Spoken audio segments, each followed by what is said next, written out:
Hello दोस्तों, नमस्कार। आज का हमारा टॉपिक है habeas corpus writ petition. Habeas corpus writ petition is one of the writ petitions which are provided under article 32 of the Indian constitution. Habeas corpus एक Latin expression है और इसका मतलब होता है बंदी प्रत्यक्षीकरण। It means habeas corpus means to have the body of. अगर किसी भी व्यक्ति को लगता है कि उसका डिटेंशन अनलॉफुल है, इलीगल है, तो वो हैबियस कॉर्पस रिट पिटीशन को कोर्ट के समक्ष प्रस्तुत करता है कि कोर्ट उसके डिटेंशन की लीगैलिटी को एग्जामिन करे, whether the detention of that person is legal और illegal. Habeas corpus writ petition एक तरह की प्रेरोगेटिव रिट्स है। There are 5 types of prerogative writs. मतलब ये है प्रेरोगेटिव रिट्स का कि ये एक तरह की एक्स्ट्रा ऑर्डिनरी लीगल रेमेडीज में से होती है। एक्स्ट्रा ऑर्डिनरी लीगल रेमेडी का मतलब होता है असाधारण कानूनी उपचार। अगर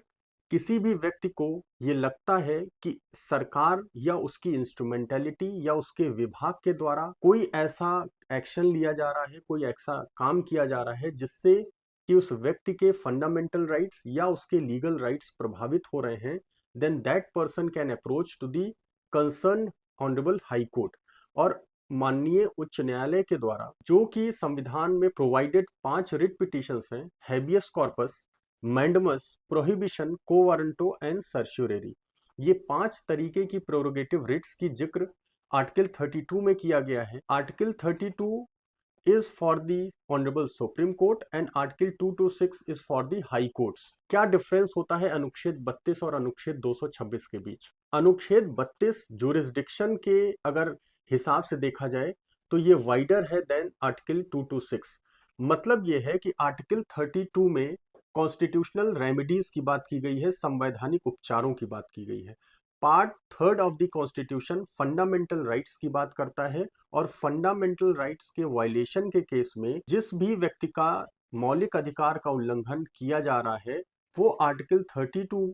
को अवेल करते हुए माननीय उच्चतम न्यायालय में रिट पिटीशन फाइल कर सकता है फॉर इन्फोर्समेंट इज हिज और हर फंडामेंटल राइट। उसी तरीके से 226 माननीय उच्च न्यायालयों को यह शक्ति प्रदान करता है कि जो 5 तरीके की रिट्स प्रोवाइडेड हैं, habeas corpus, prohibition, quo warranto, mandamus and certiorari, वो अपने अधिकारों का, वो अपने जुरिस्डिक्शन को एक्सरसाइज करते हुए इनमें से कोई भी रिट इशू कर सकता है। हालांकि जो उच्च न्यायालय का जुरिस्डिक्शन है वो सब्जेक्ट मैटर के लिहाज से वाइडर है देन ऑनरेबल सुप्रीम कोर्ट। मतलब यहाँ ये है कि आर्टिकल 32 को उसी केस में अवेल किया जा सकता है when there is violation of fundamental right. जब मौलिक अधिकार का उल्लंघन होता है, उन्हीं केसेस में आर्टिकल 32 के तहत हम याचिका फाइल कर सकते हैं माननीय उच्चतम न्यायालय के समक्ष। हालांकि आर्टिकल 226 के अंदर हम न सिर्फ फंडामेंटल राइट के वायलेशन के लिए बल्कि कोई भी जो स्टेचुटरी राइट्स है, कोई लीगल राइट्स है, अगर उसका भी उल्लंघन होता है तो हम माननीय उच्च न्यायालय के समक्ष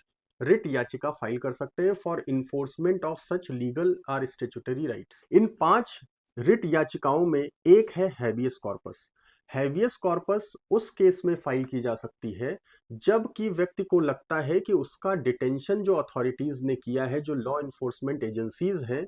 वो उसका डिटेंशन इलीगल तौर पे कर रही हैं, गैर संवैधानिक, गैर कानूनी तरीके से कर रही हैं। तो अपने डिटेंशन को एग्जामिन कराने के लिए कि whether there is legal detention और illegal detention, person can approach to the honourable high court और honourable supreme court. Article 21 of the constitution fundamental right provide करता है to every person whether he or she may be citizen और she or he may be non citizen और foreigner.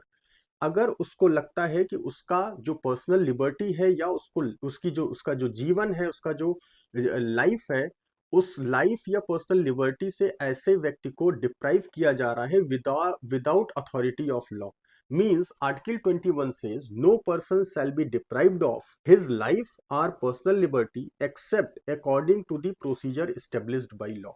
मतलब इसका यह है कि कोई भी व्यक्ति किन्हीं भी परिस्थितियों में उस अपने जीवन या उसके व्यक्तिक स्वतंत्रता के अधिकार से वंचित नहीं किया जा सकता है जब तक कि प्रोसीजर एस्टेब्लिश्ड बाय लॉ ऐसा ना कहे। मतलब यह है कि किसी भी व्यक्ति को उसके जीवन के मौलिक अधिकार या उसके जो व्यक्तिगत स्वतंत्रता का अधिकार है उससे उन्हीं केसेस में, उन्हीं सिचुएशंस में वंचित किया जा सकता है जबकि अथॉरिटी ऑफ लॉ। यहाँ पर जो एक्सप्रेशन आर्टिकल 21 में यूज किया गया है, प्रोसीजर स्टेब्लिश्ड बाय लॉ,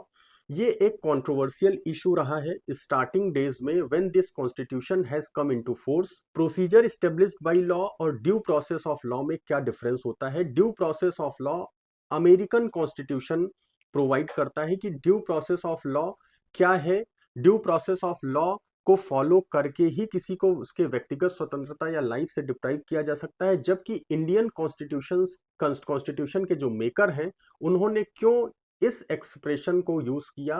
कि procedure established by law, why they have not used the expression due process of law. A K. Gopalan के केस में पहली बार ये एग्जामिन हुआ और जो माइनॉरिटी व्यू था वो subsequently after some years that has become majority view in Maneka Gandhi case. इन दोनों केसेस में जो एग्जामिनेशन ऑनरेबल उच्चतम जो न्यायालय ने एग्जामिनेशन किया वो ये किया कि procedure established by law and due process of law के बीच में क्या डिफरेंस है और इंडियन कॉन्स्टिट्यूशन मेकर के द्वारा ड्यू प्रोसेस ऑफ लॉ के बजाय प्रोसीजर स्टेब्लिश्ड बाय लॉ का एक्सप्रेशन क्यों यूज किया गया आर्टिकल 21 में।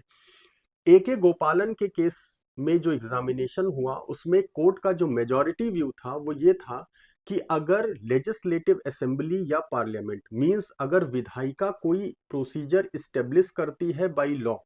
लॉ का मतलब ये है कि जो इनैक्टमेंट लेजिस्लेटिव असेंबली के द्वारा किया जाता है या फिर पार्लियामेंट के द्वारा किया जाता है, और अगर उस कानून पर, उस सब्जेक्ट मैटर पर कानून बनाने का अधिकार संसद के पास या विधानसभा के पास है, तो उसका एग्जामिनेशन टू दैट एक्सटेंट ही रहेगा। उसका जो परीक्षण किया जाएगा वो इस बात के लिए किया जाएगा कि जिस सब्जेक्ट मैटर के ऊपर कानून बनाया गया है, क्या विधानसभा या संसद को यह अधिकार था कि वो उस विषय वस्तु के ऊपर कानून बना सकती है या नहीं। आगे फर्दर उसका एग्जामिनेशन ये नहीं हो सकता है कि वो कानून ठीक है या नहीं है। इसका एग्जामिनेशन का पावर जो इंटरप्रिटेशन ए.के. गोपालन के केस में दी गई थी उस समय तक ये था कि further judiciary cannot examine whether the law which has been laid down or made by the parliament और by the legislative assembly is good और बैड। इसका एग्जामिनेशन करने का अधिकार जुडिशरी के पास नहीं है। Therefore the expression procedure established by law use किया गया आर्टिकल 21 में instead of the expression due process of law. हालांकि सब्सिक्वेंटली जो डेवलपमेंट जुडिशरी में हुए तो प्रोसीजर एस्टेब्लिश्ड बाय लॉ को इक्विवेलेंटली डील किया गया ड्यू प्रोसेस ऑफ लॉ से, और मेनका गांधी के केस में माननीय उच्चतम न्यायालय ने यह इंटरप्रिटेशन दिया कि ड्यू प्रोसेस ऑफ लॉ और प्रोसीजर एस्टेब्लिश्ड बाय लॉ में कोई डिफरेंस नहीं है। यहाँ पर जो लॉ है, whether the law is reasonable, just and fair और not, this examination can also be done by the honourable supreme court और बाय द हाई कोर्ट। मतलब यह है कि जुडिशरी के द्वारा न सिर्फ इस बात का परीक्षण किया जाएगा कि जिस विषय वस्तु के ऊपर कानून बनाया गया है वो विषय वस्तु पर कानून बनाने का अधिकार संसद या विधानसभा को था या नहीं था, बल्कि इस बात का भी एग्जामिनेशन किया जाएगा कि उस विषय वस्तु पर बनाया गया कानून रीजनेबल है, तर्कसंगत है, न्याय संगत है और पक्षपात पूर्ण रहित है या नहीं। Means the law must be just, fair and reasonable. It must not be unreasonable, unjust and unfair. So therefore, in Menka Gandhi case, Honorable Supreme Court has held that the expression procedure established by law is equivalent to the expression due process of law. इस तरीके से जो article 21 में expression use किया गया है procedure established by law का मतलब ये है कि कोई भी ऐसा कानून नहीं बनाया जा सकता है जो तर्कसंगत नहीं है, जो न्याय संगत नहीं है और जो पक्षपात पूर्ण रहित नहीं है। ऐसे कानून के द्वारा अगर किसी को उसकी व्यक्तिगत स्वतंत्रता या उसके लाइफ से डिप्राइव किया जाता है तो उस तरह का कानून जुडिशरी के द्वारा अनकॉन्स्टिट्यूशनल घोषित किया जा सकता है और उसके ऊपर कॉन्स्टिट्यूशनैलिटी को, उसके स्टैट्यूटरी लीगैलिटी को चेक करने के लिए जुडिशियल रिव्यू की पावर एक्सरसाइज की जा सकती है ऑनरेबल सुप्रीम कोर्ट के द्वारा। इस तरीके से आर्टिकल 21 को अगर हम हेवियस कॉर्पस रिट पिटीशन के साथ पढ़ते हैं तो इससे यह होता है कि आर्टिकल 21 में दी गई व्यक्तिगत स्वतंत्रता जो कि सिटीजन्स को भी मिली हुई है और फॉरेनर्स को भी मिली हुई है, अगर किसी भी सिटीजन को या फॉरेनर को या किसी भी व्यक्ति को उसके राइट टू लाइफ और पर्सनल लिबर्टी से डिप्राइव किया जाता है without authority of law, then that person in that situation can bring one writ petition before the honorable Supreme Court or before the concerned High Court for praying for issuance of habeas corpus writ petition, and in that case the judiciary may examine the validity of such detention of that person or deprivation of such life or personal liberty of that person. और अगर judiciary को ये लगता है कि नहीं ये detention legal नहीं है, लॉफुल नहीं है, ये इलीगल है, then immediately honorable courts may order for release of that person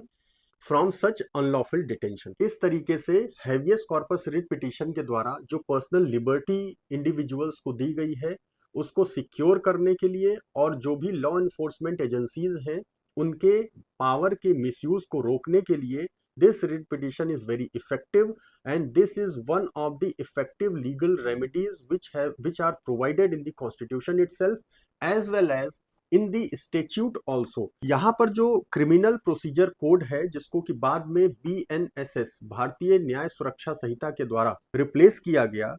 उसमें जो सेक्शन 57 CRPC है और बाद में ये 58 ऑफ BNSS है और आर्टिकल 22 क्लॉज 2 है, ये बात करता है कि यदि किसी भी एक्यूज को गिरफ्तार किया गया है,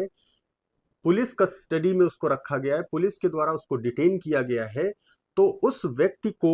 कंसर्न एरिया मजिस्ट्रेट के सामने विद इन 24 आवर प्रोड्यूस करना पड़ेगा और फर्दर उसकी पुलिस कस्टडी या जुडिशियल कस्टडी को जो मैंडेट मिलेगा वो जुडिशियल ऑफिसर के द्वारा मिलेगा। यहाँ पर कानून जो ट्रस्ट है वो पुलिस के ऊपर नहीं करता है और ये एक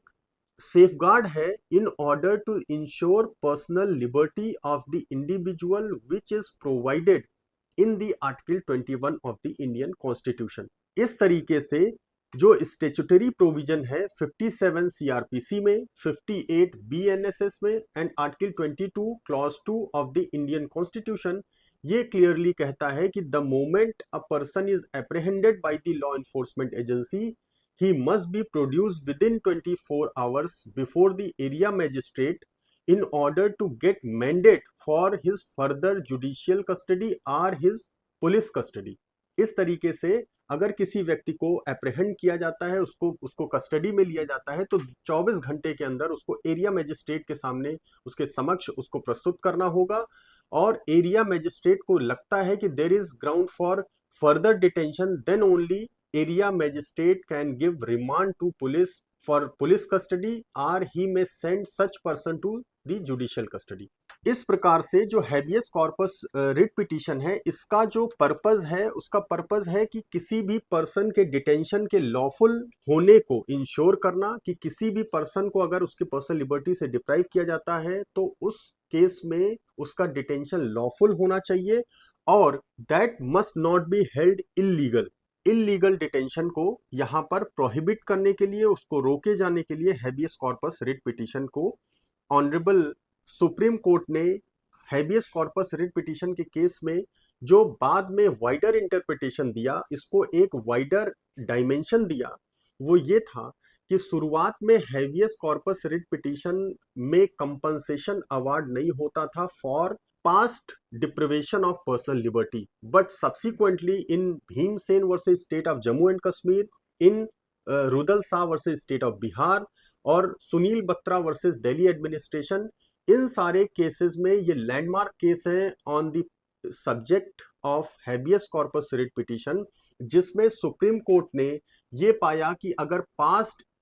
डिटेंशन अनलॉफुल डिक्लेयर की जाती है, इलीगल डिक्लेयर की जाती है, then in that case the person whose personal liberty has been taken off or he is deprived of his personal liberty should be compensated by the state government or by the central government or by the authority which is involved in deprivation of personal liberty of such person।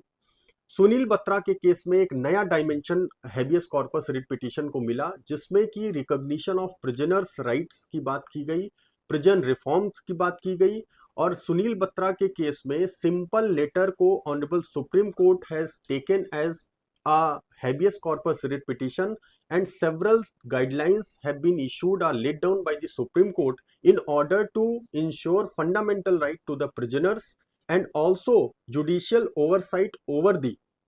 prison। और जो prison reform की बात start हुई, ये पहली बार सुनील बत्रा के case में honourable supreme court के एक गाइडलाइन के बाद प्रिजन रिफॉर्म की बात की गई। जो प्रिजन रिफॉर्म के सामने चैलेंजेस हैं, जैसे ओवर क्राउडिंग है, अंडर ट्रायल प्रिजनर्स की संख्या बहुत ज़्यादा है, उसमें ह्यूमन राइट्स को इंश्योर करने की जो दिक्कतें हैं, इन सारे समस्याओं को देखते हुए प्रिजन रिफॉर्म की बात की गई और प्रिजनर्स के भी फंडामेंटल राइट को रिकॉग्नाइज किया गया ऑनरेबल सुप्रीम कोर्ट के द्वारा इन सुनील बत्रा केस। इस तरीके से habeas corpus writ petition is one of the prerogative Ritz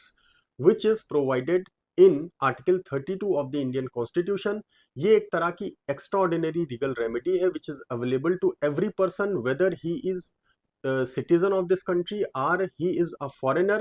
He has fundamental right to life or personal liberty, and he cannot be deprived of his life or personal liberty except according to the procedure established by law as per Article 21. And if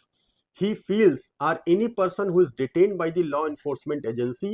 feels that his detention is illegal, then he can approach to the Honorable Supreme Court or Honorable High Court for immediate release of his corpus by the order of the Honorable Court। इस तरीके से habeas corpus writ petition को हम समझ सकते हैं। बहुत लोग, बहुत ज़्यादा से ज़्यादा लोग इसको सब्सक्राइब करें, चैनल को ज़्यादा से ज़्यादा इसको लाइक एंड शेयर करें ताकि लोगों तक ये जानकारी इजीली पहुंच सके।